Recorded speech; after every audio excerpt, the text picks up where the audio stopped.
Welcome to Smiley Minute. Jimmy Kimmel was fired from his TV show for spreading lies about suspected murderer Tyler Robinson. News of Kimmel's firing caused millions of people to go, "We didn't know his show was still on." If you don't know who Jimmy Kimmel is, and this is going to sound made up, but years ago, Jimmy used to do comedy. He was actually really funny. And then he started this anti-Trump TV show that's been on for the last couple of years. And now people are saying that his firing is a violation of free speech. No, it's not. It's actually a great example of how free speech works. You're free to say things, and then there's accountability from whatever you say. Yeah, you can flip out and steal a baseball from a father and son, but there's going to be some backlash, Karen. Just like people who are celebrating Kirk's murder publicly, yeah, you're free to say something awful like that, but then your company that you work for is free to fire you for being a psycho, soulless bag of hatred. No one wants to work next to someone that celebrates murder. And we definitely don't want you teaching our kids. It's freedom of speech with accountability, right? Plus, you can't go on TV and spread misinformation to the masses watching at home and not expect someone to call you on it. Those days are thankfully over because honestly, I think that's why Charlie Kirk isn't still with us.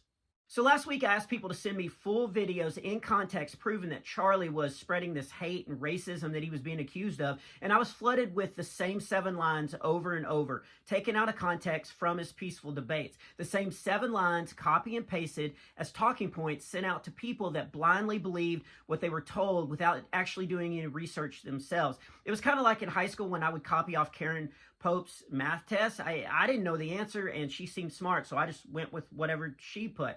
Well, this past week, I did a deep dive looking into all these video conversations, the full clips, and I realized that the opposing side was just spreading misinformation about Charlie by cherry-picking just a few lines out of context because they didn't like that Charlie was making people stop and actually think things through for themselves. And if you disagree with me, go back and watch the full videos in context. And if you still disagree with me, that's what's amazing about America.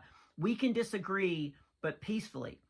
So Jimmy isn't a victim of cancel culture or lack of free speech.